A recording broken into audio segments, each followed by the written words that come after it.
Karena waktu telah menunjukkan pukul 16.25, saya akan mulai. Sebelumnya, Assalamualaikum warahmatullahi wabarakatuh. Selamat sore dan salam sejahtera bagi kita semua.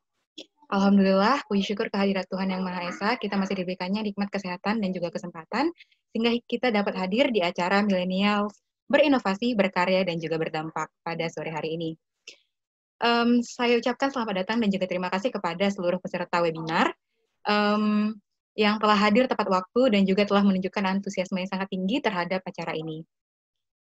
Sebelumnya saya ingin memperkenalkan diri terlebih dahulu. Saya Dea Alfilita sebagai moderator yang akan memandu jalannya webinar pada sore hari ini.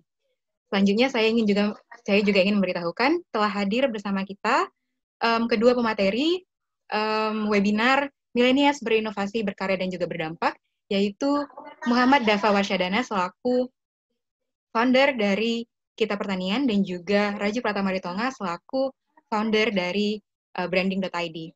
Nah, sebelum kita masuk ke penyampaian materi yang akan disampaikan oleh pemateri, saya ingin menyampaikan sedikit lagi mekanisme untuk mengingatkan kembali kepada peserta sekalian bahwasanya nanti ada dua pemateri dan setelah kedua pemateri selesai menyampaikan materinya, kita akan membuka sesi tanya jawab. Jadi untuk teman-teman yang ingin bertanya bisa langsung mengirimkan pertanyaannya melalui chat box yang tersedia di room Zoom ini. Selanjutnya nanti di akhir kita akan mengadakan sesi tanya jawab, sesi foto bersama. Jadi nanti di akhir boleh untuk teman-teman mengaktifkan semua kamera videonya. Dan diharapkan kepada teman-teman untuk mengikuti webinar dari awal sampai dengan akhir karena nanti nama-nama yang mengikuti webinar inilah yang nantinya akan mendapatkan sertifikat webinar yang insya Allah akan kami kirimkan esok hari. Baik, saya akan langsung persilahkan pemateri pertama untuk menyampaikan materinya kepada Saudara Muhammad Dafa Warsyadana selaku founder dari Kita Pertanian. Waktu dan tempat saya persilakan.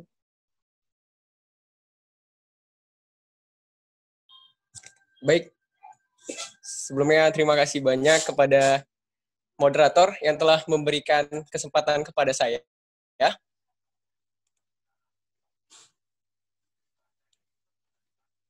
Baik, Assalamualaikum warahmatullahi wabarakatuh. Waalaikumsalam. Selamat sore teman-teman. Baik, puji syukur kepada Allah Subhanahu wa taala karena atas rahmatnya kita masih diberikan nikmat kesehatan hingga sampai saat ini kita dapat belajar bareng gitu ya tentang milenial berinovasi, berkarya, dan berdampak. Baik, sebelumnya sudah kelihatan belum slide saya? Foto-foto, Bang. Belum. Sudah, Kak. Foto-foto. Oke ya. Sudah, Kak. Oke. Nah, Sudah. baik teman-teman. Berbicara tentang milenial berinovasi, berkarya, dan berdampak, mungkin menurut penelitian dari Harvard University bahwasanya social distancing ini bisa terjadi sampai dengan di tahun 2022, teman-teman. Jadi bisa dibayangkan jika sampai benar-benar di 2022 kita harus menghadapi situasi seperti ini gitu. Mau nggak mau kita menghadapi situasi online.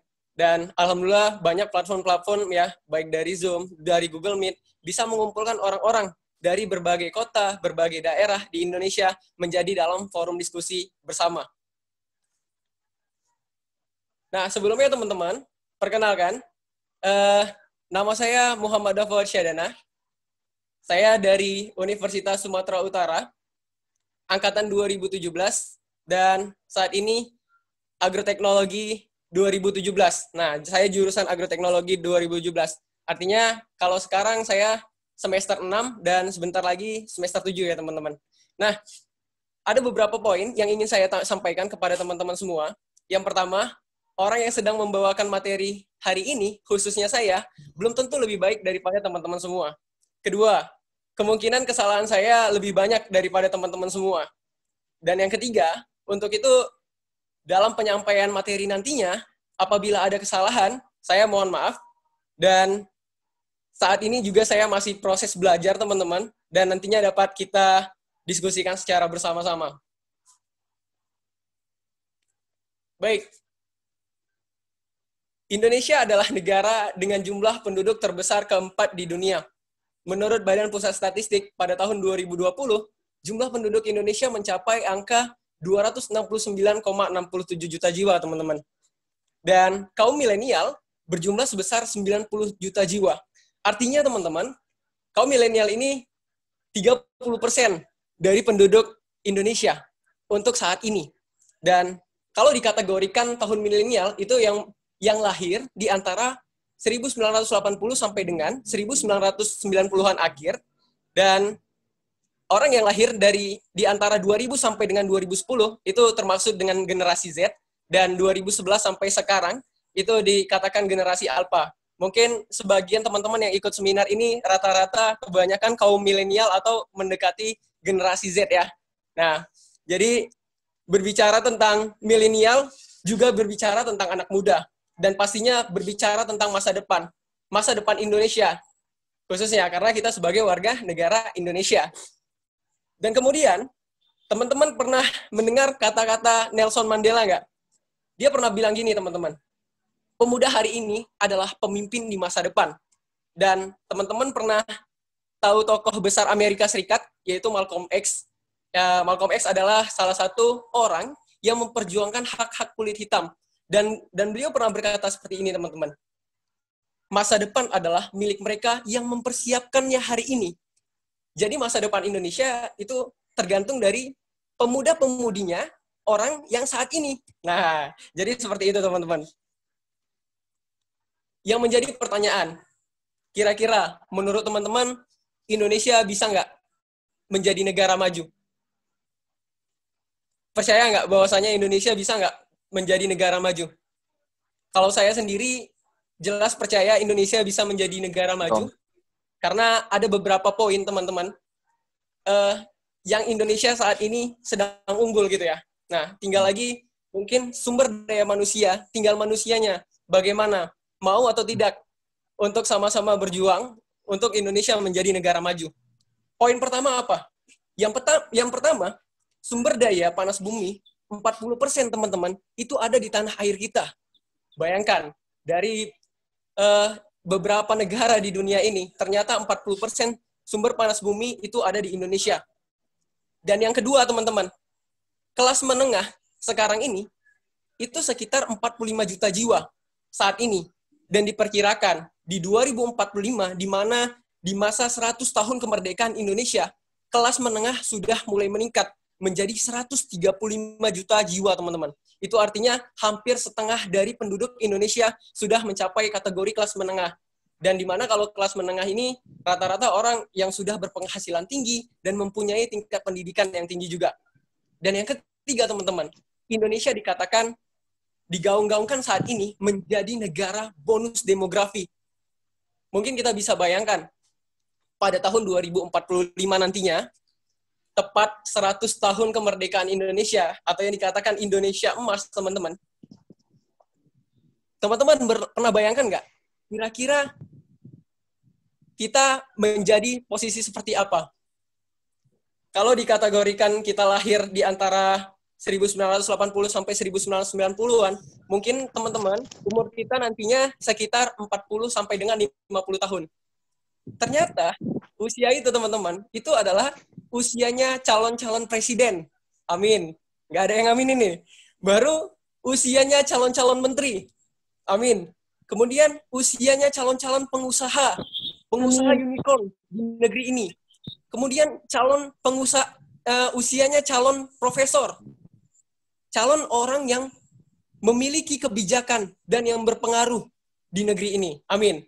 Nah, jadi teman-teman, sekarang pertanyaannya, sudah seberapa besar persiapan kita untuk menjadi tokoh-tokoh besar di negeri ini? Kalau hari ini kita masih berbicara tentang urusan pribadi dan tidak berbicara dengan urusan orang lain atau kepentingan orang lain, kebermanfaatan orang lain, kita mau jadi negeri yang seperti apa? Kalau kita mau sama-sama maju, ayo, mari sama-sama kita membangun, teman-teman. Dan yang keempat, untuk saat ini, tingkat pendidikan dasar di Indonesia sudah mencapai 94%. Artinya, teman-teman, tingkat pendidikan dasar orang Indonesia lulus SD itu rata-rata di seluruh Indonesia itu sudah mencapai angka 94%. Dan ini teman-teman sama dengan negara Korea Selatan, Taiwan, dan Jepang. Artinya kita tidak kalah jauh dengan negara-negara tetangga yang mungkin saat ini sudah lebih maju daripada Indonesia. Nah, harapannya nanti di 2045, ketika 100 tahun kemerdekaan, tingkat pendidikan kelulusan orang Indonesia bukan hanya di tingkat sekolah dasar aja teman-teman, tetapi di tingkat SMP atau bahkan tingkat SMA. Dan saat ini kategori tingkat pendidikan Indonesia dalam kategori tingkatan positif. Yang kemudian, yang kelima, tentang keragaman. Kalau berbicara tentang keragaman, Indonesia adalah negara yang akan kaya tentang budayanya. Untuk suku yang ada di Indonesia, itu kurang lebih sebesar 1.300 suku. Kemudian untuk bahasa daerah yang ada di Indonesia kurang lebih sekitar 700 bahasa. Itu menandakan bahwasanya Indonesia memang layak untuk menjadi negara maju, teman-teman. Kemudian, yang menjadi pertanyaannya, ketika kita nantinya menjadi tokoh-tokoh yang berpengaruh di Indonesia, ada beberapa tantangan, teman-teman, yang harus kita sama-sama memeranginya, gitu ya. Nah, yang pertama, tiga isu penting di Indonesia. Yang pertama, anti korupsi, kemudian toleransi, dan yang ketiga, partisipasi. Kalau berbicara tentang isu penting di Indonesia, anti korupsi, dari dulu sampai sekarang, rasanya tidak ada solusinya ya teman-teman. Nah, untuk itu, kita sebagai kaum milenial, yang katanya nanti calon-calon orang berpengaruh di negeri ini, mulai dari sekarang teman-teman, kita harus belajar untuk hidup jujur, ya kan, berperilaku baik dari sekarang, dan jangan sampai kita mendekati korupsi gitu ya. Nah, walaupun itu korupsi yang secara kecil-kecilan gitu ya, atau bahkan nanti besar-besaran gitu. Ya jangan sampai generasi milenial acuh tak acuh dengan sekarang ini korupsi teman-teman. Nah makanya untuk itu ini sama-sama isu yang harus sama-sama kita perangi. Dan yang kedua yaitu mengenai toleransi. Nah kalau kita mau menjadi negara yang maju, kita harus bisa memiliki sikap toleransi antara umat beragama, antara suku, budaya, dan lain sebagainya. Karena teman-teman, dalam Bhinneka Tunggal Ika ya, berbeda-beda tetapi tetap satu. Nah, itu artinya sama-sama kita sebagai generasi kaum milenial harus bisa lebih menghargai yang lebih tua, dan yang tua juga menghargai yang lebih muda. Begitu juga sebaliknya. Ada hubungan timbal balik, teman-teman. Dan yang ketiga, mengenai partisipasi. Berbicara partisipasi, teman-teman, Indonesia bukan ditentukan oleh batas peta, tetapi oleh gerak dan perannya anak muda. Lantas, yang menjadi pertanyaan saat ini, sudah apa yang kita berikan partisipasi kita kepada negeri ini? Terkhusus, nggak usah jauh-jauh, ke lingkungan kita, ke keluarga kita, dan lain sebagainya. Nah, sudah berapa besar gitu kontribusi dan partisipasi yang kita berikan? Kalau mungkin teman-teman rata-rata anak kuliah gitu ya. Nah, mungkin teman-teman banyak mengikuti organisasi yang ada di kampus. Dan itu salah satu bentuk partisipasi teman-teman ingin belajar lebih gitu. Nah, untuk mungkin ada adik-adik yang masih SMA gitu ya. Nah, jadi ikutilah prosesnya gitu teman-teman. Karena yang dibutuhkan orang Indonesia ini bukan orang yang biasa-biasa aja gitu. Teman-teman percaya nggak bahwasanya tokoh-tokoh penting sekarang ini yang ada di Indonesia, seperti Pak Jokowi mungkin, Pak Sandiaga Uno, Pak Prabowo, dan tokoh-tokoh yang lainnya, teman-teman. Mereka pasti mempunyai track record, teman-teman, sebelum mereka menjadi tokoh besar di Indonesia. Kemungkinan, kalau misalnya dulu tidak ada partisipasi yang diberikan kepada Indonesia atau kepada di daerahnya, mungkin saat ini mereka tidak menjadi tokoh penting. Nah, untuk itu sama-sama, teman-teman, dari sekarang, boleh ikuti apa saja yang menjadi sesuai dengan passion kita, agar nantinya kita dapat berkontribusi untuk negara Indonesia. Dan ini saya mau cerita sedikit, teman-teman, pada saat pengalaman saya mengikuti event di Korea Selatan, gitu ya. Nah, ini udah kelihatan ya slide-nya ya. Nah, jadi teman-teman, saya terkejut ketika yang mengikuti ini kan biasanya tingkat sarjana gitu ya, mahasiswa, kemudian ada tingkatan profesor, dosen-dosen, dan lain sebagainya. Ada beberapa saya lihat, di sini ada anak-anak kecil, teman-teman. Ternyata dari negara luar, anak-anak kecilnya sudah dilatih gitu, untuk berinovasi, untuk berkarya gitu. Karena memang dimulai itu dari kecil gitu ya. Kalau misalnya hari ini teman-teman ikut seminar ini, itu artinya teman-teman adalah orang yang mau belajar gitu untuk menjadi milenial yang berinovasi, berkarya, dan dapat memberikan dampak. Nah, jadi anak-anak kecil ini ketika saya tanya gitu ya kan, mereka ini SD gitu ya, tingkatan sekolah dasar, tetapi sudah bisa keluar negeri gitu ya, ikuti kompetisi dan bersaing dengan para profesor, dengan mahasiswa dan lain sebagainya. Dan itu salah satu hal yang positif gitu ya. Coba kita bandingkan dengan anak-anak yang berada di Indonesia. Ya kan? Seperti apa? Mungkin masa-masanya sekarang dihabiskan dengan bermain Mobile Legends, PUBG, atau yang lain sebagainya gitu ya. Nah, jadi teman-teman, harapannya teman-teman yang sudah mengikuti kegiatan ini bisa memberikan energi positif untuk orang-orang atau adik-adik kita atau anak-anak yang lainnya, sehingga nantinya bisa menginspirasi banyak orang. Mungkin dari yang ikut seminar ini ratusan orang, kemudian nanti bertransformasi menjadi ribuan orang, bahkan jutaan orang, dan lain sebagainya. Karena ingat teman-teman, kalau hari ini kita masih bersantai-santai, kalau hari ini kita masih menganggap itu masih lama gitu ya, 20 tahun lagi masih lama, ya mau nggak mau teman-teman, kita pasti bakalan ketertinggalan zaman gitu ya teman-teman. Nah, kemudian 5 aksi positif milenial yang saat ini sudah dilakukan oleh kaum milenial gitu ya. Yang pertama teman-teman, bersikap open-minded. Milenial menjadi generasi kritis pelawan hoax. Nah, ini benar ya, bahwasanya anak-anak milenial itu sudah mulai terbuka dan sudah bisa mengkritisi. Tetapi jangan sampai kita menyebarkan informasi hoax gitu ya. Dan yang kedua, berkarya sesuai passion dengan memanfaatkan segala platform yang ada. Nah, jadi saya mau cerita sedikit, teman-teman. Maksudnya berkarya sesuai passion. Saya tahu, yang ikut seminar ini bukan hanya orang-orang pertanian, tetapi dalam berbagai sektor. Kalau saya sendiri kan di agroteknologi, makanya saya bilang di pertanian ya. Nah, mungkin dari berbagai sektor. Ada yang di sektor kesehatan, ada yang di sektor industri, perikanan, dan lain sebagainya. Saya yakin teman-teman, bahwasanya kalau kita berkarya sesuai passion, nah, sesuai dengan apa yang kita cintai gitu ya. Nah, itu nantinya bakalan menjadi sesuatu yang lebih mudah kita kerjakan. Kemudian yang ketiga, menjadi content creator untuk sosial media pribadi. Artinya, hari ini teman-teman mungkin punya banyak akun sosial media, gitu ya. Dan sayang dong, akun sosial media teman-teman hari ini tidak bisa dimanfaatkan untuk menyebarkan informasi bermanfaat, ya walaupun informasi apapun itu, baik dalam sektor pertanian atau dalam sektor industri, kesehatan, saya aja informasi yang bermanfaat.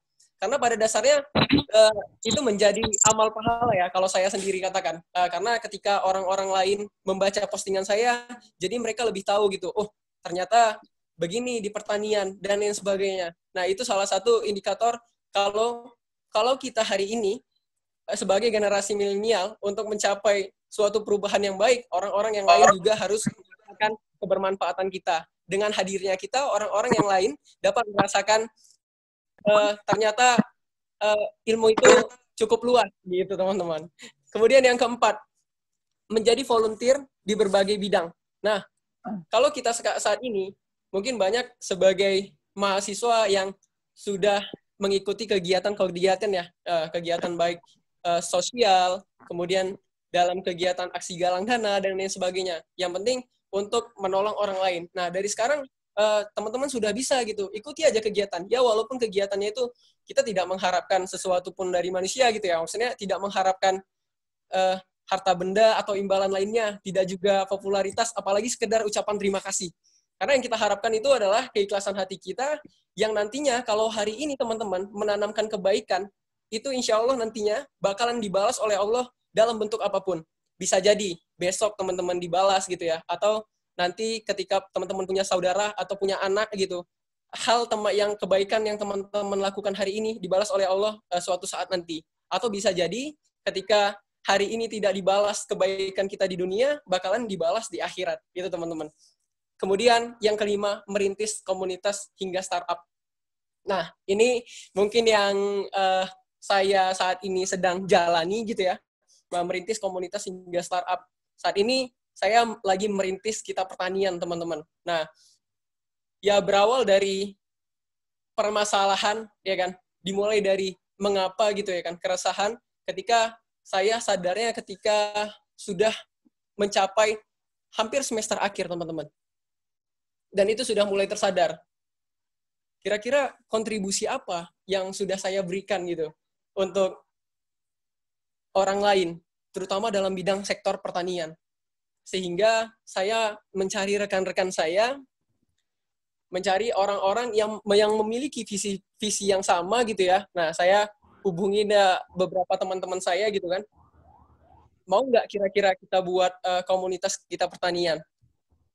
Nah, yang menjadi permasalahannya ya kan, kenapa kita bangun Kita Pertanian? Mungkin banyak gitu ya, startup juga yang bangun hampir sama dengan Kita Pertanian, tetapi beda gitu ya visi misinya gitu teman-teman. Kalau kita di Kita Pertanian ini, yang pertama menjadikan segala platform ya, itu baik dari sosial media seperti Twitter, Instagram, LinkedIn, Facebook, YouTube, dan lain sebagainya, itu kita sama-sama mulai merintis gitu untuk menyebarkan informasi ke banyak orang tentang pertanian. Ya awalnya dari proses membaca, Iqra gitu ya. Karena di dalam Al-Quran juga pertama kali kita kan disuruh untuk membaca. Nah, kenapa?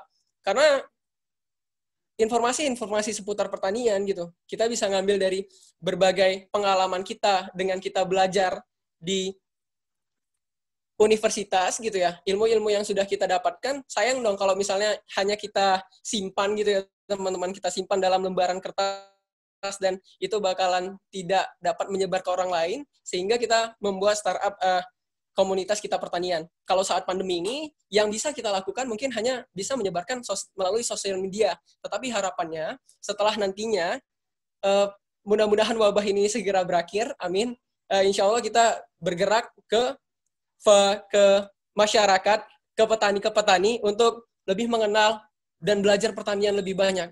Karena menurut pengalaman saya, teman-teman, nah beberapa hari yang lalu, saya bersama dengan Dinas Tanaman Pangan dan Hortikultura Kota Medan dan PT Sigenta gitu ya, melakukan sekolah lapang, teman-teman. Namanya di Desa Melati, tepatnya di Sumatera Utara. Dan Desa Melati ini merupakan salah satu desa yang lahan pertaniannya itu cukup luas.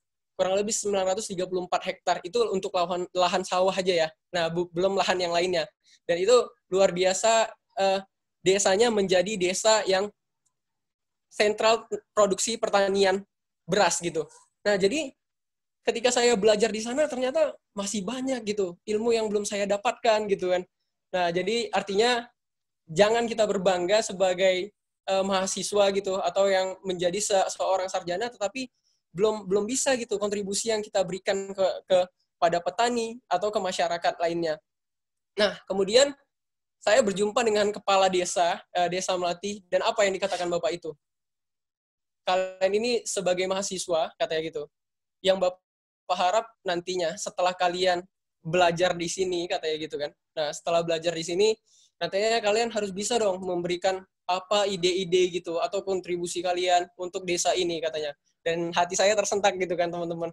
Wah, luar biasa. Ternyata peran kita sebagai seorang mahasiswa, sebagai seorang yang belajarnya lebih tinggi mungkin dibandingkan dengan orang-orang yang di desa, itu artinya teman-teman, kita mempunyai peran dan tugas yang besar. Nah, untuk sama-sama mengabdi di desa. Karena sejatinya Indonesia itu tidak akan terang ketika hanya obor yang ada di Jakarta. Tetapi Indonesia itu akan terang karena kita dapat menghidupkan lilin-lilin di desa. Nah, itu salah satu menjadi semangat saya gitu untuk terus berbagi di Kita Pertanian, dan alhamdulillah karena baru sebulan ini kita merintis Kita Pertanian dan lama-kelamaan orang lain juga memberikan impact yang positif gitu ya, insight yang positif kepada kita semua. Nah, kemudian saya mau bertanya nih sama teman-teman. Nah, jadi ini ada kisah Bill Gates ya. Kisah Bill Gates ini sangat menarik pada saat wawancara di TV. Nah, teman-teman nanti boleh ngidupi mikrofonnya, ngidupi apanya teman-teman, kolom chat ya. Nah, jadi teman-teman, Bill Gates ini, kita mungkin tahu bahwasanya Pak Bill Gates ini adalah orang terkaya, salah satu orang terkaya di dunia, dan berbagai media sudah mengakuinya, teman-teman ya. Nah, kemudian pada saat teman-teman Pak Bill Gates diwawancarai, presenternya bilang kayak gini, Pak, apa sih yang dalam bahasa Inggris ya? Nah, jadi kalau dalam bahasa Indonesianya gini, Pak, apa sih yang membuat Bapak menjadi orang terkaya di dunia, ya kan? Lantas Bill Gates hanya diam gitu ya, hanya diam, terus mengeluarkan dompetnya, kemudian dikeluarkan ceknya gitu ya. Nah, ceknya yang bisa dicairkan di bank gitu ya. Nah, kemudian dikeluarkan ceknya dan berkata kepada presenter, coba tuliskan berapapun uang yang kalian mau, katanya gitu. Kalau misalnya yang saya pertanyakan, kalau misalnya teman-teman menjadi presenternya, kira-kira teman-teman nulis di cek itu berapa? Berapa kira-kira? Sebanyak-banyaknya, Bang. Banyak-banyaknya berapa gitu kira-kira? Nominalnya berapa? 5 miliar mungkin lebih bisa ya. 5 miliar. Oh, Ada yang lain? Triliunan loh, Bang. Oke, triliunan. Ada yang lain? 1 juta aja. Oh, 1 juta aja ya. Kecil kali kalau sama Bill Gates itu kecil kali ya. Nah, ada yang lain kira-kira? Ikhlasnya aja, Bang. Ah, seikhlasnya. Nah, jadi gini teman-teman. Ketika dikasih sama Bill Gates, dan ternyata jawaban presenter apa? Pak, bukan kayak gitu, Pak, maksudnya gitu kan. Nah, jadi kan dia nggak enak juga kan ketika diliput secara live gitu ya, di TV gitu kan. Pak, bukan gitu, Pak, maksudnya. Saya hanya bertanya, bagaimana Bapak kaya? Nah, baru dibilang Bill Gates lagi kan. Udah, silakan, tuliskan berapapun nominal yang kalian mau, kata Pak Bill Gates gitu. Nah, jadi, terus teman-teman, presenternya juga bilang, Pak, tidak usah. Karena dia kan merasa sungkan dan malu gitu ya. Dan kira-kira teman-teman, apa yang dilakukan Pak Bill Gates setelah itu? Ada yang tahu kira-kira apa yang dilakukan Pak Bill Gates setelah itu? Tahu, Bang. Apa kira-kira? Kata Bill Gates, ketika presenter atau wartawan itu menuliskan sebenarnya presenter itu sudah ada kesempatan untuk menjadi presenter terkaya. Namun ketika dia tidak mengambil kesempatan itu, makanya cek tersebut disobek sama Bill Gates gitu. Wah, oke. Nah, itu keren ya. Nah, jadi benar. Nah, ketika teman-teman tadi seorang presenter ketika diberi kesempatan dan menolak, terus Pak Bill Gates langsung menyobek ya, ceknya gitu kan, dan dia nggak marah. Dan Pak Bill Gates bilang, Anda telah menyia-nyiakan kesempatan. Gitu teman-teman, kata Pak Bill Gates. Itu artinya teman-teman, kesempatan bisa saja datang 2 kali gitu ya. Tetapi kesempatan yang di depan mata itu belum tentu juga datangnya 2 kali. Jadi hari ini ketika kita masih diberikan kesempatan kesehatan, kesempatan untuk bisa berkontribusi di negeri ini, selagi kita masih memiliki ide, karya, dan lain sebagainya, teman-teman, maka gunakan kesempatan itu sebaik-baiknya. Nah, untuk itu tadi luar biasa keren ya, udah menerka gitu ya jawabannya. Dan harapannya juga seperti itu, teman-teman. Para pemuda, kaum milenial yang hari ini hadir gitu, harus bisa memanfaatkan kesempatan sebaik-baiknya. Karena yang saya sebutkan di awal tadi, 97 juta jiwa itu menjadi salah satu pesaing kita nantinya. Kalau kita tidak mempersiapkannya hari ini dengan baik, maka ya itu artinya kita menyia-nyiakan kesempatan. Karena yang dikatakan Malcolm X tadi, masa depan adalah milik mereka yang mau mempersiapkannya hari ini. Nah, jadi seperti itu teman-teman. Mungkin untuk dari saya ya, karena nantinya bakalan pemateri kedua, bakalan lebih jelas lagi gitu mengenai tentang milenial berinovasi dan berkarya. Mungkin sudah mulai terbuka ya gambarannya kenapa dari sekarang kita itu harus berinovasi, berkarya, dan pastinya harus memberikan dampak untuk orang banyak. Sekian dari saya teman-teman, apabila ada kata-kata yang salah, saya mohon maaf karena kesempurnaan hanya milik Allah Subhanahu wa taala. Lebih dan kurang saya ucapkan terima kasih. Assalamualaikum warahmatullahi wabarakatuh. Saya kembalikan kepada moderator. Warahmatullahi wabarakatuh. Satu. Ya, terima kasih kepada Dava yang telah menyampaikan materinya mengenai milenials berinovasi, berkarya, dan juga berdampak. Sebelum kita lanjut nih ke materi kedua, masih semangat nggak nih untuk untuk ngedengerin materi selanjutnya? Masih kali. Ya, sebelum kita lanjut ke pemateri kedua, ada sedikit persembahan supaya naikin lagi semangat kita semuanya. Ada persembahan puisi yang akan dipersembahkan atau disampaikan oleh saudari Shirley Claudia Algaisani. Kepada Shirley, waktu dan tempat dipersilakan. Baik, Assalamualaikum warahmatullahi wabarakatuh, teman-teman semua. Waalaikumsalam. Terima kasih kepada moderator yang telah memberi saya kesempatan. Baik teman-teman, pada sore hari ini saya akan membacakan sebuah puisi yang berjudul Menanam Harapan. Ini merupakan puisi karya dari Kitab Pertanian untuk kita semua.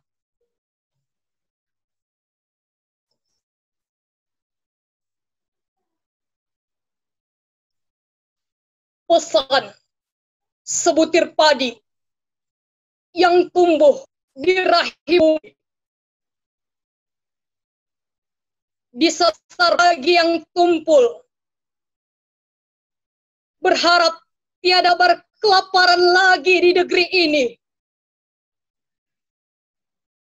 Meski terkikisnya lahan pertanian, masih terdengar gesekan langkah para petani. Meski petani bertaping mulai menghilang, ilalang merindang di antara parit-parit sawah. Petani kita tidak boleh mati. Siapa lagi peduli akan pangan rakyat, sedangkan lahan garapan akan mengering dan benih-benih padi tak pernah lagi bersemi.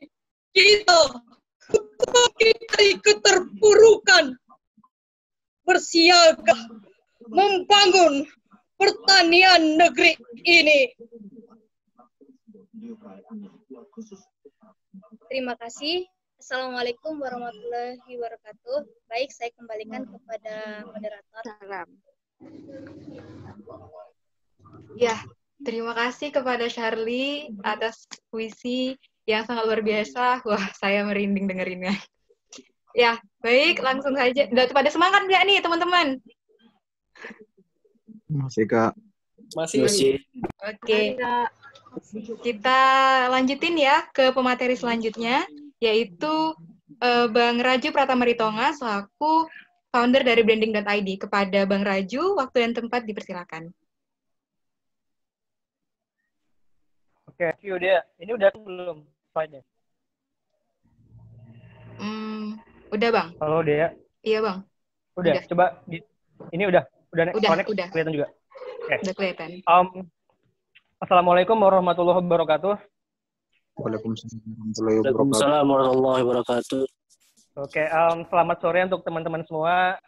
Saya lihat banyak yang lebih senior di sini.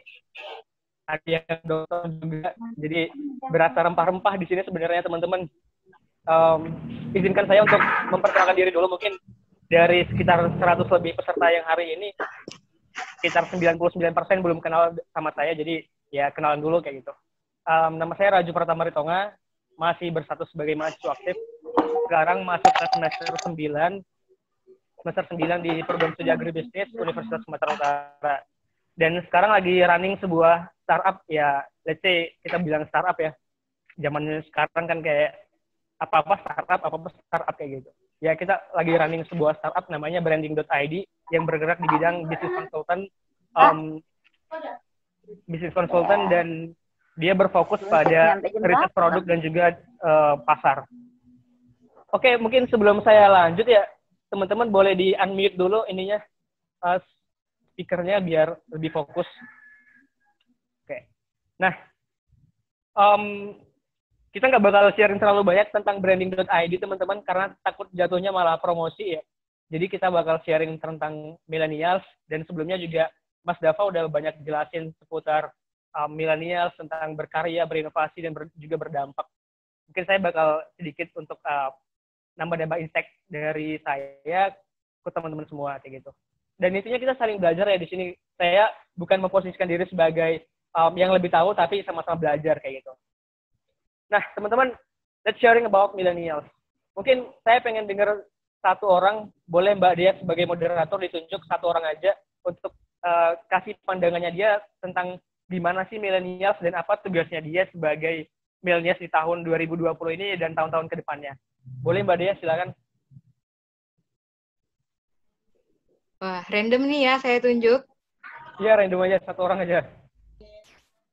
Atau sebelum saya tunjuk, ada nggak yang bersedia untuk menjawab tadi atau memberikan pandangan mengenai yang disampaikan oleh Bang Raju tadi? Ada teman-teman yang mau ngasih pandangan mengenai millennials dan apa sih perannya millennials ini untuk masa-masa ke depannya nanti? Nah, ini ada nih yang raise hands. Iya, pertama Indah Mutiara Mulyani, saya persilakan.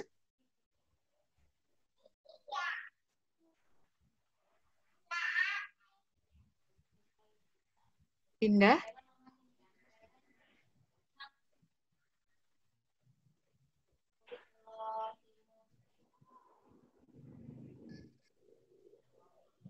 Gimana? Mbak Indah langsung hilang ya? Atau saya move ya ke Mas Ahmad Asril, Pasar Ibu. Bisa ngasih pandangannya, Mas?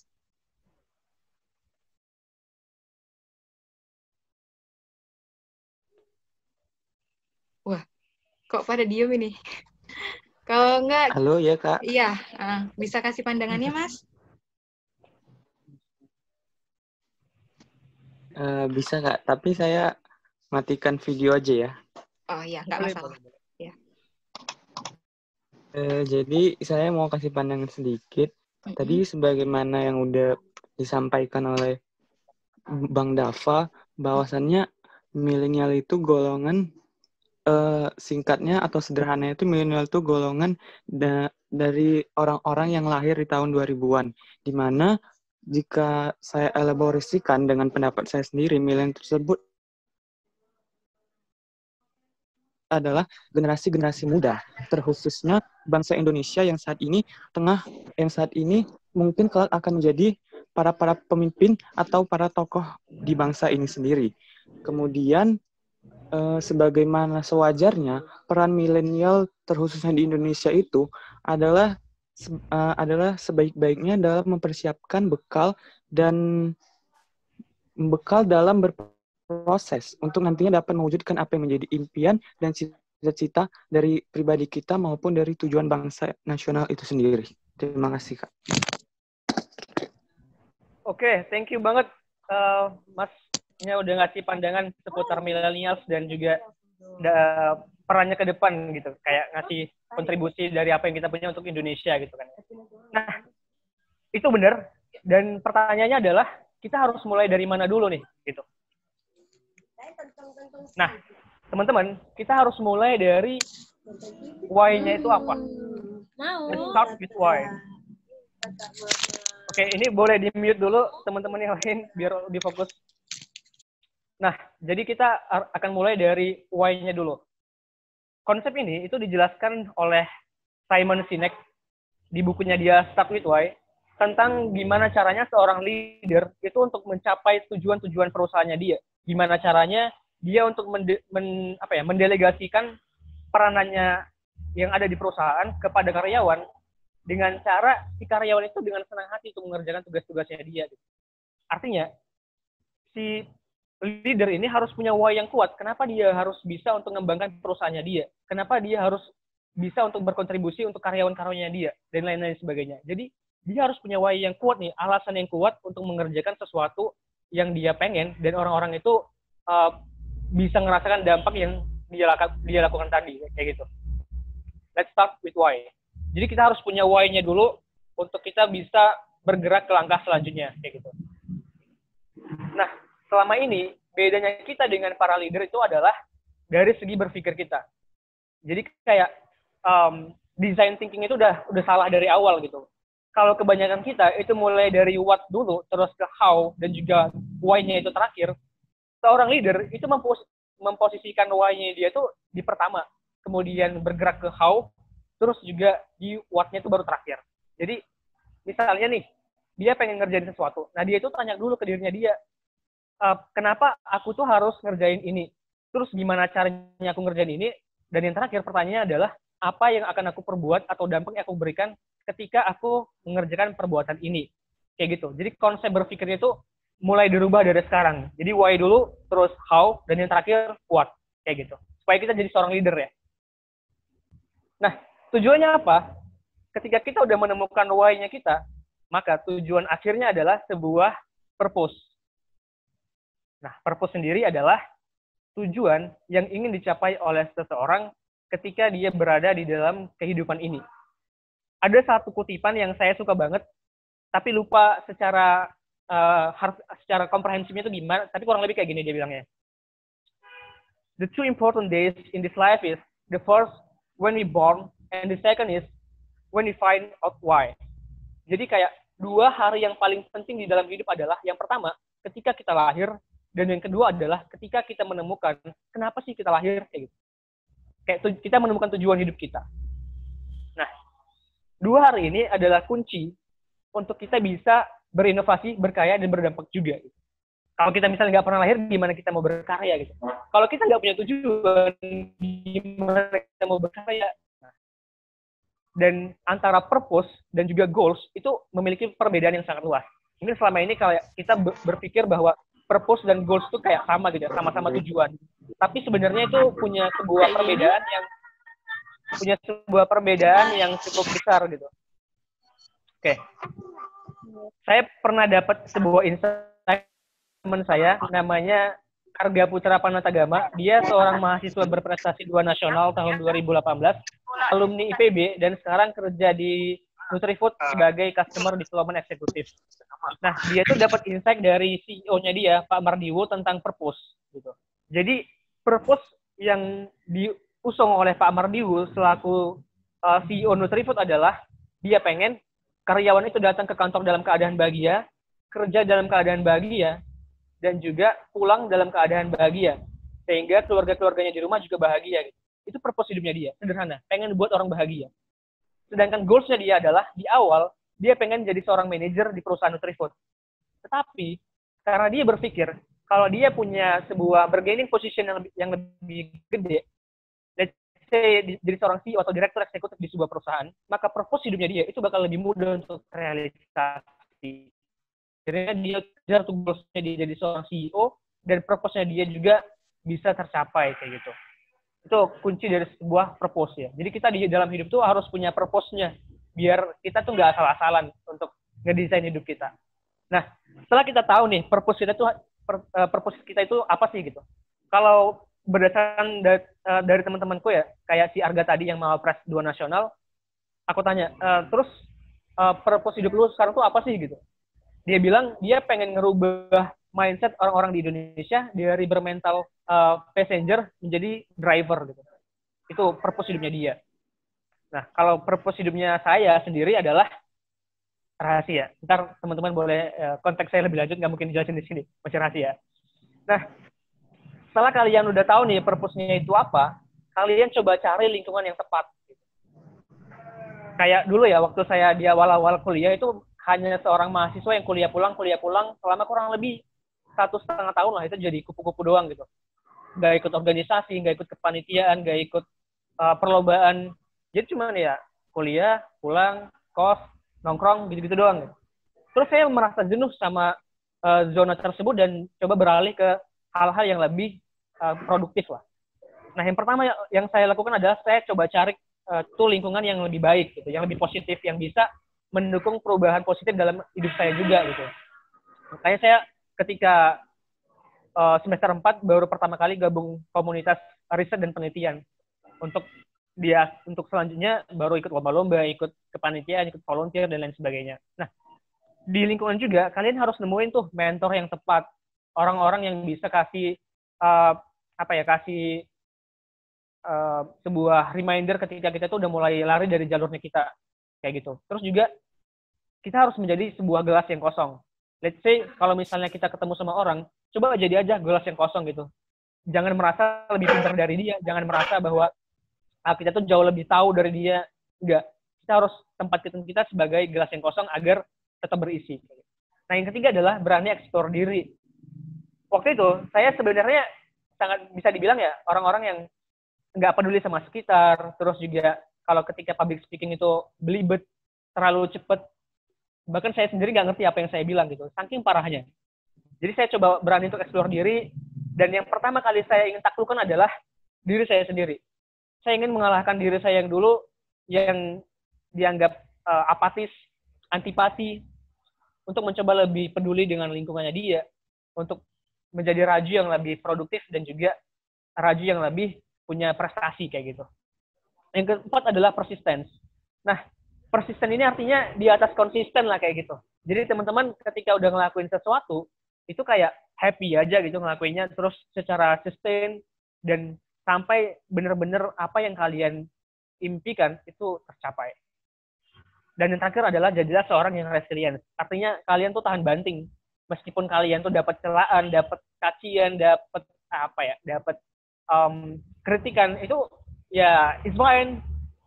It's just about kalian cuman ya angin berlalu aja lah. Kayak misalnya ada yang bully kalian di sosial media, anggap sebagai angin yang berlalu. Itu nggak bakal ngerubah kalian menjadi lebih buruk atau nggak bakal ngerubah kalian jadi lebih baik. Yang ngerubah itu ya diri kalian sendiri gitu. Makanya jadilah yang tahan banting kayak gitu. Nah, dari pengalaman saya ketika dari semester 4 sampai sekarang semester 9, saya percaya bahwa teori aja tuh nggak cukup, cuy. Pengalaman itu jauh lebih penting ketimbang hanya sekedar teori.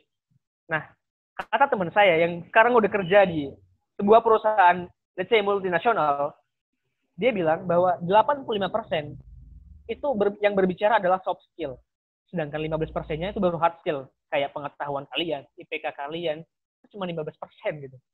Kecil banget. Bahkan ada juga teman anak UI, dia itu mantan ketua BEM FISIP UI tahun 2017. Sekarang dia sedang kerja di Danone sebagai manajemen trainee. Dia bilang ketika dia interview, 70% itu berbicara tentang pengalaman dia di BEM. Kemudian 20% itu bicara tentang pengalaman dia ketika ngikutin Abang None Jakarta. Dan 10% baru tentang akademiknya dia. Jadi teman-teman udah bisa bayangin sendiri gimana perbandingannya. Tapi tetap ya, jangan sampai dilupain juga akademiknya. IPK yang mesti di atas 3 juga kayak gitu. Nah, sekarang pertanyaannya selanjutnya. Apa yang membedakan kita dengan antara seorang leader dengan follower? Yaitu inovasi. Inovasi yang membedakan antara seorang leader dan juga follower gitu. Contoh, kenapa sekarang Nadiem Makarim itu diangkat sebagai seorang Menteri Pendidikan dan Kebudayaan? Itu karena inovasinya dia. Gitu. Dia jadi seorang leader sekarang.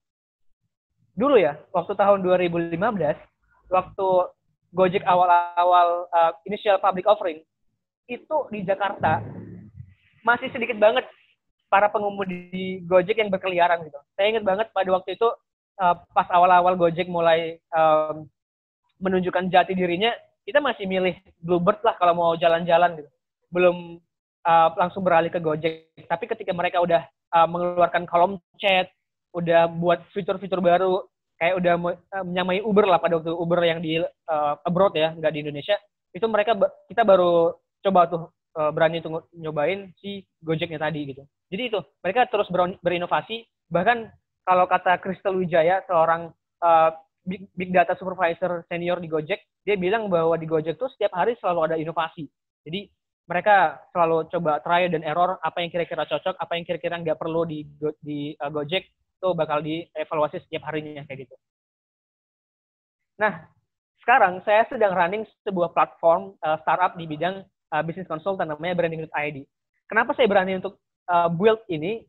Itu karena yang pertama saya percaya bahwa dalam bisnis itu nggak ada yang namanya kalah. Yang ada hanya menang atau belajar gitu. Jadi yang pertama kali saya tanamkan ke tim saya adalah kita sama-sama belajar di sini, dan kalau misalnya kita bicara soal profit itu bakal masih jauh banget. Jadi yang penting kita bisa sama-sama bareng, sama-sama cari relasi di sini, sama-sama belajar gitu. Makanya saat ini kita masih berlima, teman-teman, masih berlima, kecil banget. 2 anak USU, 2 anak Brawijaya, dan 1 anak Universitas Negeri Yogyakarta gitu. Jadi kita bagi-bagi tim, bagi-bagi posisi, dan kita menjalankan sebuah startup ini secara vertical system. Itu yang saya dapat dari Pak Mardiu, CEO Nutrifood kayak gitu. Jadi branding.id ini sebenarnya kayak misalnya kalian bangun sebuah usaha tuh. Di awal kalian bingung kira-kira konsep model bisnisnya itu gimana yang baik. Nah, kita hadir di sini untuk kasih model bisnis yang bagus tuh gimana, kalian harus find the value proposition itu gimana, find the bisnis model yang lain-lain gitu. Misalnya kalian pengen coba bisnis to business, bisnis to consumer, bisnis to government, dan lain-lain sebagainya, kita bisa kasih insight seputar itu gitu. Dan juga misalnya nih, kalian udah punya usaha, terus mohon maaf kayak udah mau bangkrut gitu, terus pengen pivot. Gimana sih cara pivot yang bagus, atau apa yang harus aku lakukan di dalam timing seperti ini? Nah, kita bisa bantu di situ. Kayak pengen buat website dulu atau mobile app dulu, nah kita bisa banget untuk kasih insight seperti itu. Teman,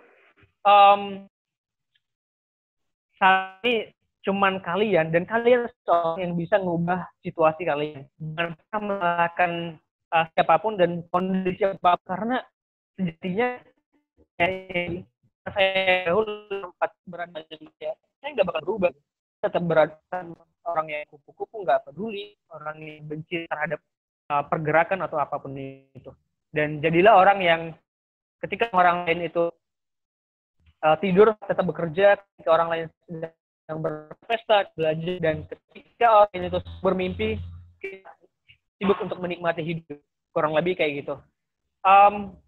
Dan ini adalah saya teman-teman lebih jauh mengenal saya dan cerita ke Imelda.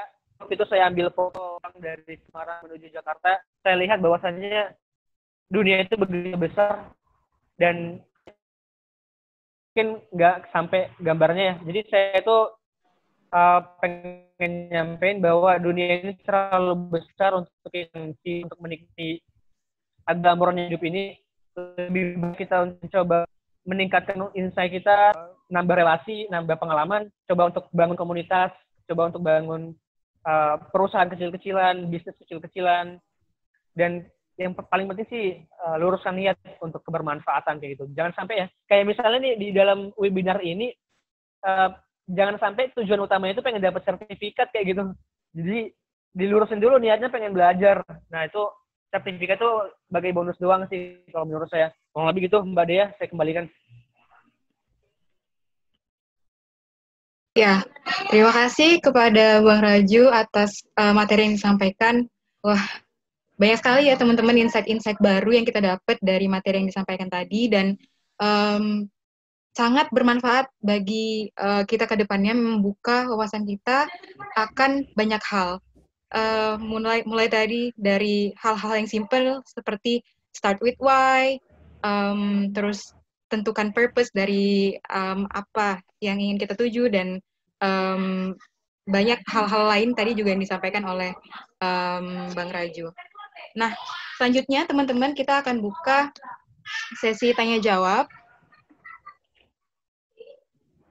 Nah, saya ambil satu pertanyaan tadi. Pertanyaan kayak gini, mungkin ini pertanyaannya ditujukan untuk Bang Raju ya, Bang? Boleh. Pertanyaan kayak gini, upaya dan langkah konkret apa yang dilakukan milenial dalam menghadapi semakin tingginya persaingan teknologi dan inovasi dalam dunia agribisnis? Terima kasih. Wah, menarik nih. Ini dari siapa sih? Dari, saya lupa. Pertanyaannya dari Edi Irwan, Pak Edi Irwan, dari instansi PT Nubika Jaya. Pertanyaan tadi, upaya dan langkah konkret apa yang dilakukan milenial dalam menghadapi semakin tingginya persaingan teknologi dan inovasi dalam dunia agribisnis? Oke. Thank you Mbak udah nanya. Berani untuk coba berinovasi juga dong. Gitu. Jadi gini, simpelnya adalah ketika dunia ini udah semeraut, udah banyak banget permasalahannya, ya kita tuh hadir di situ untuk memecahkan masalah tadi. Gitu. Gini ya, saya percaya di dalam sebuah startup itu ada beberapa indikator kita tuh menemukan sebuah ide. Yang pertama kita harus riset dulu permasalahannya itu apa. Kemudian kita harus lihat kebutuhan masyarakat itu apa. Kemudian solusinya apa. Dan yang terakhir, orang-orang tuh mau nggak pakai inovasi dari kita. Atau kalau dalam istilah startup, KPI-nya itu orang-orang mau nggak. Let's say kalau misalnya di e-commerce gitu. KPI-nya adalah apakah orang-orang yang desainer tuh mau join di tim kita. Dan yang kedua, apakah user itu mau pakai produk kita. Sekarang permasalahannya, ketika dunia ini udah terlalu banyak inovasi-inovasi dan kita tuh merasa kayaknya kita udah mulai ketinggalan, kita udah kejauhan. Sebenarnya apa yang harus kita lakukan? Kita harus berinovasi juga gitu. Karena gini, tahun 2018 waktu itu ada sebuah entrepreneur orang Palembang, waktu saya ke Palembang, dia bilang bahwa prevalensi startup di Indonesia itu masih sekitar 11%. Let's say kalau sekarang udah 2 tahun berselang, itu mungkin masih di bawah 50% lah. Jadi masih begitu banyak ruang bagi kita untuk mengeksplor banyak inovasi yang bisa kita terapkan untuk di masyarakat gitu. Contoh ya, di dunia startup sekarang kita dikejutkan dengan Amazon Go. Itu punyanya si Jeff Bezos, yang mana Amazon Go ini adalah sebuah startup pusat perbelanjaan di mana kita tuh nggak perlu bayar ke kasir, jadi kita kayak cuman ambil barang-barangnya terus udah langsung bawa aja pulang. Dengan catatan kita udah unduh aplikasi Amazon Go dan kita udah isi debitnya dulu, saldonya dulu kayak gitu. Terus ada juga inovasi dari Jack Ma, dia itu untuk mengalahkan si Amazon Go tadi, dia berinovasi. Namanya saya lupa apa, tapi lebih keren dari Amazon Go. Jadi dia juga buat orang-orang nggak perlu datang ke kasir, nggak perlu bayar langsung, tapi yang lebih kerennya adalah dia buat di dalam keranjang orang-orang yang udah beli tadi, itu otomatis naik ke atas, dan juga dalam waktu 1 jam, setelah dia masukkan belanjanya ke keranjang, itu secara otomatis belanjanya nyampe ke rumahnya dia, asalkan radius antara si pusat perbelanjaan sama rumahnya dia itu nggak nyampe 30 km gitu. Jadi sekeren itu sekarang teman-teman. Jadi ayo kita coba untuk berinovasi aja, apapun itu, yang penting coba aja dulu, kayak gitu. Thank you. Oke, terima kasih banyak Bang Raju yang telah menjawab pertanyaan yang disampaikan oleh siapa tadi ya? Oleh Mas Edi Irwan. Selanjutnya ini kita masuk ke pertanyaan selanjutnya. Saya pilih pertanyaan dari Mbak Ayudia Maulia. Pertanyaannya itu mungkin ini akan ditujukan ke Dava ya untuk menjawab pertanyaannya. Pertanyaannya berbunyi, bagaimana kita sebagai generasi milenial agar lebih berani dalam mengeksplor apa yang kita miliki untuk berinovasi dan mengubah mindset generasi muda agar mau dan terjun dalam bidang pertanian? Ya, baik. Terima kasih banyak kepada moderator yang telah memberikan kesempatan kepada saya. Nah, berbicara tentang pertanian, ya ini mungkin salah satu sektor di mana orang-orang sepele gitu ya terhadap pertanian. Padahal tanpa adanya pertanian, ya mungkin kita bisa bayangkan untuk saat ini kita belum bisa hidup gitu. Karena selagi manusia saat ini masih memakan dari hasil produk pertanian dan tidak memakan batu, tidak memakan kayu dan lain sebagainya, ya ternyata dalam bidang sektor pertanian itu menjadi peran penting. Saya teringat teman-teman ketika saya punya salah satu mentor gitu ya di beasiswa Rumah Kepemimpinan, kebetulan namanya Bang Nur Agis Aulia dan saat ini menjadi anggota DPRD Kota Serang. Nah, apa yang dikatakan abang itu? Abang itu awalnya dari sarjana fisip di UGM, teman-teman, dan saat ini menjadi seorang pengusaha peternak dan bertani gitu, teman-teman. Jadi bisa bayangkan dari sarjana FISIP mungkin yang berhubungan tentang ilmu sosial dan politik ketika dulu di masa kampus, dan saat saat sudah mulai sarjana, abang itu beralih profesi gitu, langsung membelokkan arah gitu ke pertanian. Apa yang dikatakan abang itu? Saya teringat, gini katanya, salah satu profesi yang merupakan kesuksesan dunia dan akhirat itu adalah petani, peternak, dan nelayan. Kenapa seperti itu? Ketika hasil panen, itu adalah kesuksesan dunia bagi para peternak dan petani dan nelayan. Ketika panen ikan, kemudian panen tanaman, dan lain sebagainya. Dan kemudian, yang menjadi sukses akhirat adalah ketika hasil panen itu dimakan oleh para profesor, oleh para dokter, oleh para presiden dan lain sebagainya gitu, menteri-menteri dan lain sebagainya, itu menjadi amal jariah untuk para petani, teman-teman. Ternyata dalam bidang pertanian, dalam bidang perikanan, peternak, itu memiliki benefit yang luar biasa gitu, tanpa kita sadari, teman-teman. Dan itu terus-terusan berkelanjutan. Makanya sampai saat ini, ternyata peran pertanian itu menjadi salah satu peran terpenting. Nah, kalau misalnya anak muda sekarang tidak mau terjun langsung ke pertanian, lantas mau seperti apa gitu ya? Mau seperti apa pertanian Indonesia ke depannya? Apa mau kita hanya berkebutuhan dengan bantuan dengan negara-negara luar, seperti negara Chinese, kemudian dari Taiwan? Apakah kita masih berharap dengan itu?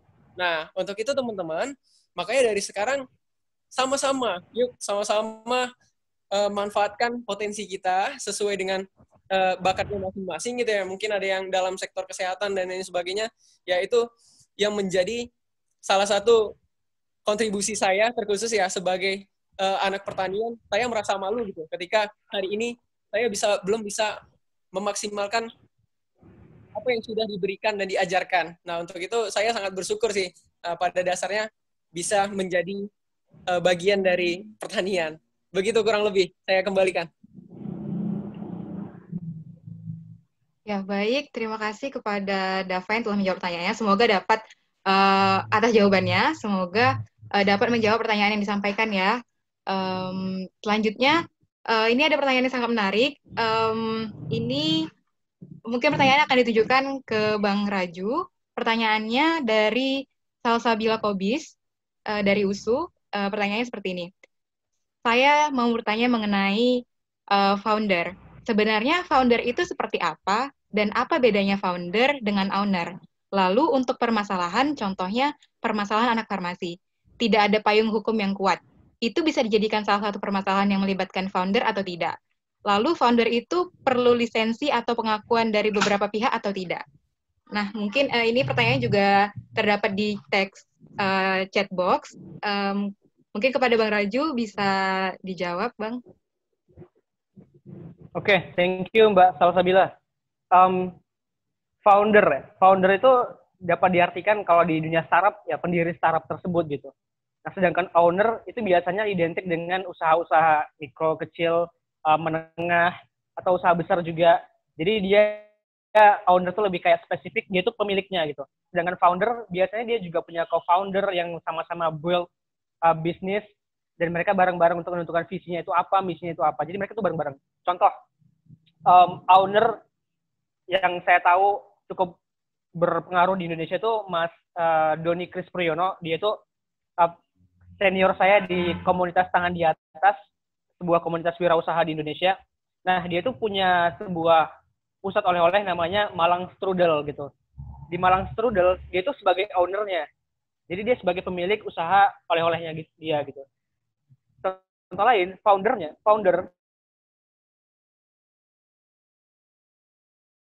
misalnya William Tanuwijaya, dia itu founder, pendiri dari Tokopedia. Dia pendiri dari sebuah e-commerce terbesar di Indonesia. Itu beda antara founder dengan owner. Jadi kalau founder itu biasanya beberapa orang, kayak Facebook itu ada sekitar berapa orang ya? Co-foundernya ada sekitar 4 orang kalau nggak salah. Terus di beberapa perusahaan lain kayak Gojek juga Nadiem Makarim sama temennya yang co-founder. Bukalapak juga kayak gitu. Jadi banyak co-founder. Sedangkan owner enggak. Terus biasanya di kayak di perusahaan startup itu juga ada istilah-istilah kayak Chief Executive Officer, Chief Operating Officer, Technology Officer, dan lain-lain. Itu biasanya saling meliputi kayak benar-benar perusahaannya, real perusahaan lah kayak gitu. Jadi di bawah founder ada kayak gitu-gitunya. Dan tapi bisa juga enggak gitu. Dan apakah founder itu harus punya lisensi atau pengakuan? Jawabannya enggak. Jadi kayak hari ini kita ngediriin sebuah gerakan namanya branding.id. Kita nggak punya pengakuan dari siapapun. Kita yang mengakuin diri sendiri gitu, bahwa kita adalah foundernya. Kurang lebih kayak gitu. Nah, sorry Muhammad Rizik. Jadi gitu perbedaan antara founder dengan owner, dan founder itu nggak perlu lisensi kayak gitu. Kurang lebih itu Mbak Dia, thank you. Terima kasih Bang Raja yang udah menjawab pertanyaannya. Semoga dapat dipahami ya Mbak Salsabila Kobis. Nah, selanjutnya ada pertanyaan. Ini mungkin akan ditujukan ke Dava lagi. Pertanyaannya seperti ini. Dalam kaum milenial, banyak masih tidak tahu apa tujuan hidup dan mau jadi apa nantinya. Apa solusi untuk menghadapi hal ini? Mungkin kepada Dava bisa dijawab. Nah, baik. Nah, ini tertarik ya. Karena sama-sama kalau kita berbicara tentang kaum milenial, ya hampir sama ya umur-umur kita ya, teman-teman. Mungkin ada yang lebih dibandingkan, dan ada juga yang lebih tua, lebih muda daripada saya.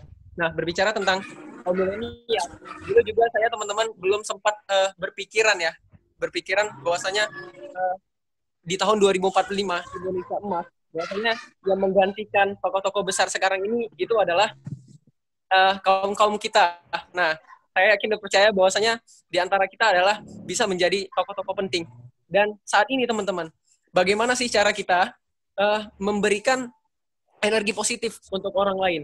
Mungkin bisa saja melalui dengan cara perseorangan gitu ya, dengan cara mungkin apa yang kita kerjakan hari ini, ya misalnya teman-teman sering nge-share tentang pertanian dan lain sebagainya, itu nanti bakalan ditanya tuh, pasti orang-orang pasti penasaran, oh dia sering ya nge-share tentang informasi pertanian gitu. Nah jadi mau nggak mau kadang orang pun jadi yang awalnya tidak tahu menjadi tahu. Nah bagaimana juga kalau misalnya solusi apa gitu yang kita hadapi ketika kaum milenial ini masih tidak mau gitu. Kita berbicara bahwasanya yang menjadi musuh kita nantinya itu bukan hanya manusia aja, teman-teman, tetapi dari negara luar dan dari teknologi yang ada. Nah, untuk itu dari mulai sekarang kita harus bisa mempersiapkannya. Nah, mau nggak mau kita harus bisa mempersiapkannya. Dan saya cerita sedikit. Saya di beasiswa saya kebetulan saya sudah mempunyai life plan gitu ya. Dan saya sudah buat life plan rencana hidup saya sampai dengan umur 70 tahun. Nah, jadi di umur 1 sampai berapa tahun itu saya mau seperti apa dulu kecilnya ya kan. Dulu saya mungkin ditimang-timang oleh orang tua, kemudian ketika saya saat ini di semester ini apa yang mau saya capai, dan begitu juga dengan aktivitas-aktivitas lain.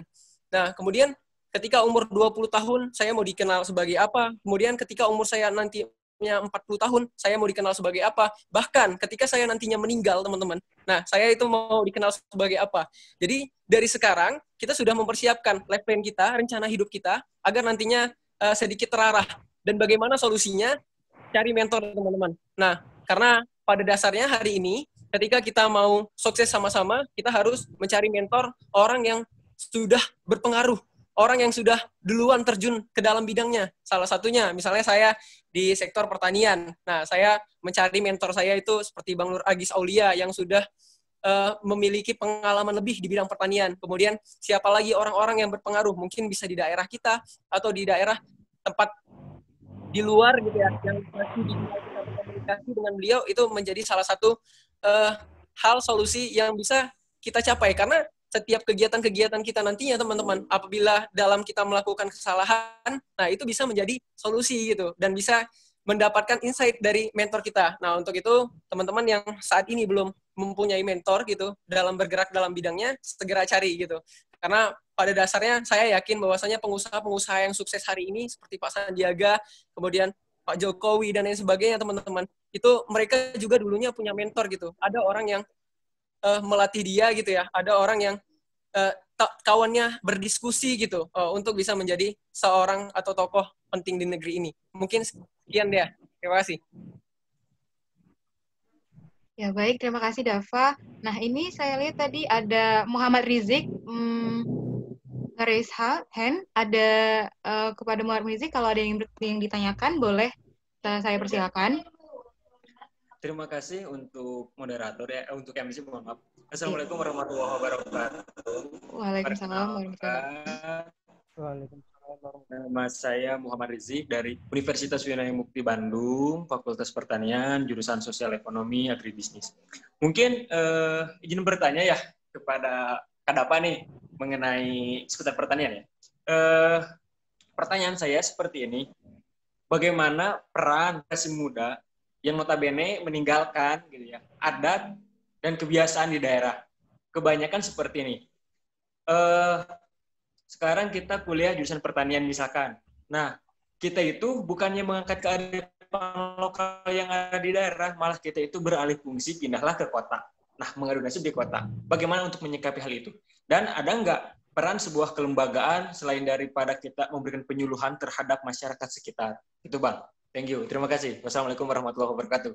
Waalaikumsalam warahmatullahi wabarakatuh. Oke, langsung aja ya. Nah, itu sama-sama peran kita ya teman-teman. Nah, peran kita sebagai mahasiswa terkhusus di Fakultas Pertanian gitu. Dan ini menjadi beban moral yang berat.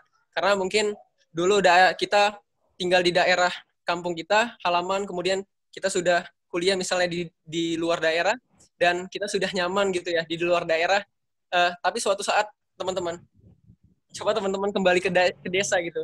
Karena pada dasarnya saya pernah bilang tadi, Pak Muhammad Hatta kalau nggak salah itu pernah bilang seperti ini, bahwasanya Indonesia itu tidak akan terang karena obor di Jakarta, tetapi Indonesia akan terang karena kita dapat menghidupkan lilin-lilin di desa, gitu kurang lebih katanya. Nah jadi intinya teman-teman, kalau misalnya anak muda dari sekarang sudah enggan gitu kembali ke kampung halamannya, lantas siapa gitu yang mau merubah kampung halamannya?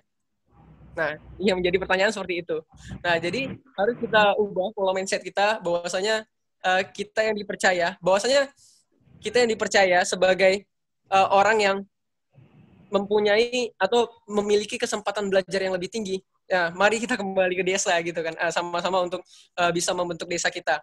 Nah, jadi ketika saya waktu itu berkesempatan gitu ya, yang tadi saya katakan di awal, pernah dengan orang Dinas Tanaman Pangan dan Hortikultura dan PT Syngenta. Nah, kami ke desa gitu, dan ke desa Melati. Nah, itu salah satu desa yang sektor pertaniannya luas di daerah Sumut gitu. Dan kepala desa bilang seperti ini, saya harap ketika kalian nanti keluar dari desa ini, ada inovasi-inovasi yang perlu kalian tinggalkan dan nantinya dapat diterapkan di desa.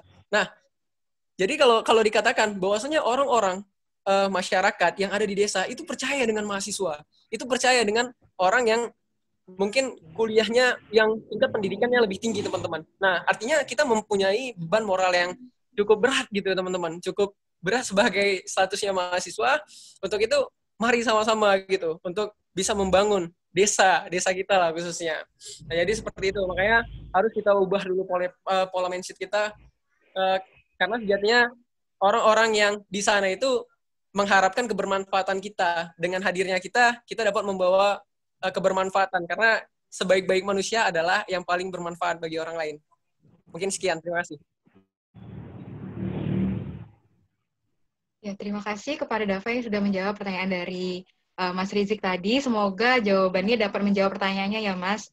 Selanjutnya mungkin ini pertanyaan terakhir, karena mengingat waktu juga mungkin banyak teman-teman yang udah mau masuki waktu ibadah sholat maghrib. Pertanyaan terakhir ini ditujukan untuk Bang Raju. Pertanyaannya, Bang mau tanya seputar bisnis. Ini pertanyaan dari Wardah Polem. Bang mau tanya seputar bisnis. Kalau mau buka usaha, terutama untuk produk usaha yang belum banyak di lingkungan kita, gimana cara Jitu buat ngeyakinin orang lain untuk produk yang kita punya? Terima kasih. Oke, thank you Wardah atas pertanyaannya. Mungkin aku jawab based on experience juga. Jadi ketuaku yang di CDA tadi, Mas Doni Krispuryono, dia pernah bilang bahwa kunci sukses sebuah bisnis itu adalah research. dia waktu ke Cina, dia berkunjung ke sebuah perusahaan gede gitu. Di perusahaan itu, dari 6.000 karyawannya, itu 98% bertugas untuk melakukan riset. Jadi yang pertama kali yang harus kalian lakukan adalah risetnya dulu dikeluarin. Produknya itu harus punya riset yang kuat gitu. Let's say kalau misalnya cuma makanan ringan, kalian harus punya packaging yang bagus. Kalian harus udah punya kayak uji klinisnya itu bersih atau enggak. Mungkin itu hal-hal dasar yang orang lain pengen lihat apakah produk kalian itu meyakinkan atau enggak gitu. Nah, setelah kalian udah lakukan riset, ini salah satu kunci juga dari seorang co-founder kontrak hukum. Dia bilang bahwa kalau bisa produk kita itu punya patent gitu. Jadi kalau di dunia in the world itu namanya patent, tapi kalau di Indonesia namanya haki gitu. Kalau bisa kita punya haki atau kita punya label khusus, merek khusus. Nah, pertama kita coba untuk jual ke teman-teman kita dulu gitu. Kita yakinin pasar bahwa orang-orang udah ada yang gunain nih gitu. Ya orang-orang nggak bakal peduli kalau misalnya itu teman-teman kita juga gitu kan. Terus promosi gila-gilaan di sosial media dimanapun itu, promosi gila-gilaan. Ya meskipun sebenarnya ini dilakukan oleh startup itu sebagai bentuk bakar duit gitu ya. Jadi di startup ada istilahnya bakar duit, kayak mereka itu pasang iklan sampai beratusan juta, bermiliaran, bahkan sampai sekarang Bukalapak juga belum break even point, artinya mereka juga masih coba untuk balik modal gitu. Jadi kalau misalnya masih usaha yang relatif UMKM, coba kalian kuatin di risetnya dulu, kuatin di packagingnya, kuatin di pemasaran untuk produk-produk tersebut ke teman-teman kita dulu gitu. Jadi bisa lebih luas jangkauan pasarnya.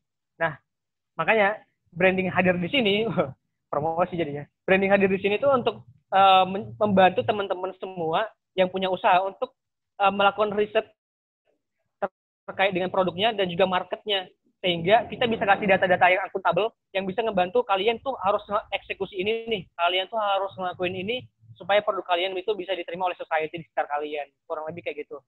Thank you Mbak Dea.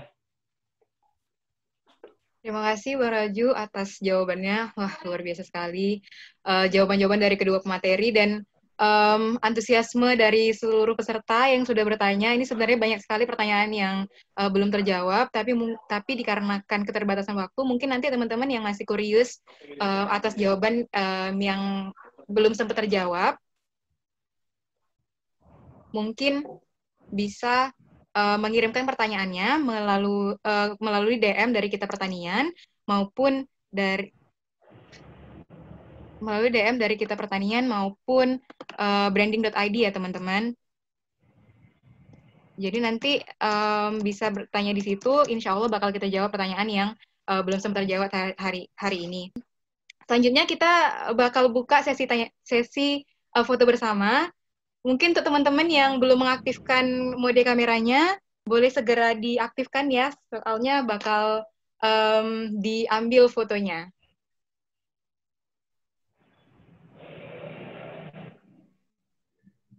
Nah, ini kebetulan ada 6 slide, jadi mungkin bakal 6 kali nanti saya ambil fotonya.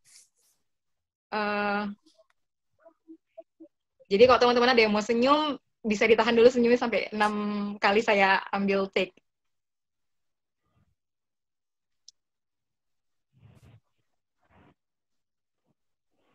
Ya, teman-teman yang belum mengaktifin, boleh segera diaktifin ya, biar cepat selesai juga. Oke, saya mulai ya dari slide yang pertama. Sudah boleh senyum ya kalau mau senyum teman-teman. Oke, slide pertama ya. 1, 2, 3. Oke, saya lanjutin ke slide kedua. Kalau mau yang senyum bisa ditahan senyumnya. 1, 2, 3. Oke, saya lanjutin. Slide ketiga. 1, 2, 3. Oke, slide keempat. 1, 2, 3. Ya, slide kelima. Nah, banyak teman-teman yang nggak ngaktifin. Dan slide kelima, 1, 2, 3. Oke, slide terakhir. 1, 2, 3. Ya. Oke. Udah semua ya teman-teman. Nah, sebagai penutup saya mengucapkan terima kasih kepada teman-teman sekalian yang udah menyempatkan waktunya dan juga menunjukkan antusiasme yang sangat tinggi untuk mengikuti webinar ini dari awal sampai sekarang. Sebelum saya tutup, saya ingin memberikan satu quotes yang sebenarnya saya sangat sukai. Jadi quotes-nya itu bunyinya seperti ini. You don't have to be great to start, but you have to start to be great. Kamu nggak harus menjadi hebat kamu untuk memulai, tapi kamu harus memulai untuk menjadi hebat. Be the change you want to see in the world. Jadilah perubahan yang ingin kamu lihat di dunia ini. Baik, terima kasih teman-teman. Saya Dea Alfilita selaku moderator undur diri. Terima kasih. Assalamualaikum warahmatullahi wabarakatuh.